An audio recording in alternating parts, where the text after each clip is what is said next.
There will be a wide-scale independent probe into the security at Donald Trump's rally this weekend. The order was made by U.S. President Joe Biden, which aims to take a deeper look into how the gunman pulled off an assassination attempt and the Secret Service's response to the incident. A number of witnesses say they saw the suspect on the move between buildings prior to the sniper's gunfire. Trump suffered an injury to the ear and one man was killed. Agents shot down the suspect, killing him at the scene. Jason Gaidola joins us live in studio with the latest. Hi, Jason. Hey, Emily. The FBI have officially taken over this case, and while they continue to look into the shooter's motive, other questions remain about how the gunman gained access to the rooftop with a visible sightline and who was responsible for securing the same building in the area.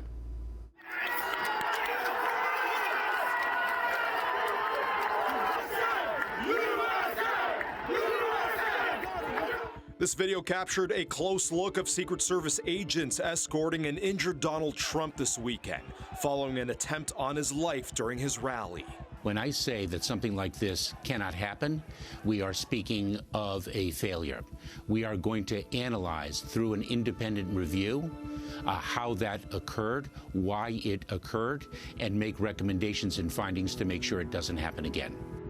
Under the order of U.S. President Joe Biden, there will be a probe into how Thomas Matthew Crooks, the suspected shooter, was able to gain access to a nearby building's rooftop and fire an automatic weapon roughly 150 yards away from the stage. I'm thinking to myself, why is Trump still speaking? Why have they not pulled him off the stage?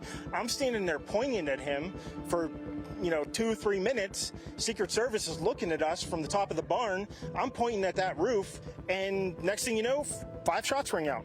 Eyewitnesses say they spotted a man with the same description as Crooks moving between buildings with a rifle. Secret Service snipers were in position, and local law enforcement were on the ground, who say one of their officers attempted to climb the rooftop the suspect was on.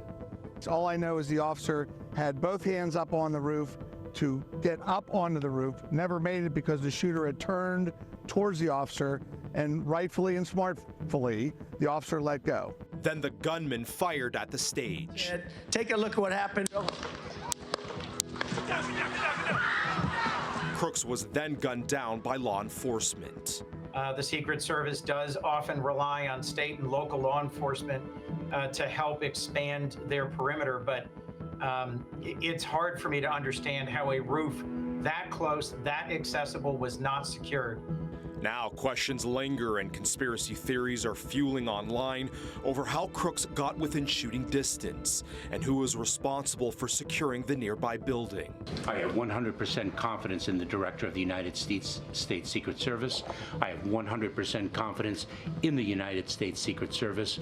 And what you saw on stage on Saturday with respect to individuals putting their own lives at risk for the protection of another is exactly what the American public should see every single day. Meanwhile, investigators continue to search the home where Crooks lived and look into why he attempted the assassination.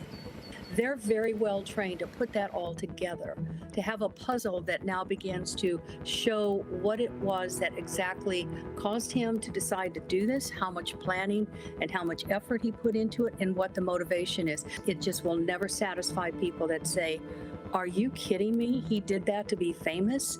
He did that to live in infamy. So I'm just preparing the viewers. You will not be satisfied when you hear what the motivation is. While the American public waits for more answers, a motivated Trump is set to attend the Republican convention and galvanize voters as he bids for another term at the White House. Donald Trump is still there, so he even through the trials and tribulations of getting hurt and stuff and almost losing himself, he still was strong and say go America, fight, let's fight. Supporters of the Republican nominee continue to rally, and Trump's survival may play a factor in the upcoming election.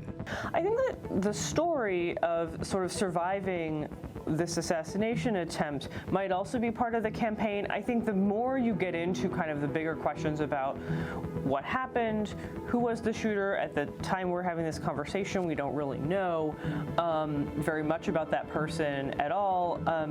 That because the details I think are going to become more lost, and the sort of the image probably is what will last. The United States Homeland Security says the independent review of the security at the rally will begin in a few days. The Secret Service has also stated that it will ramp up security for Trump and U.S. President Joe Biden moving forward.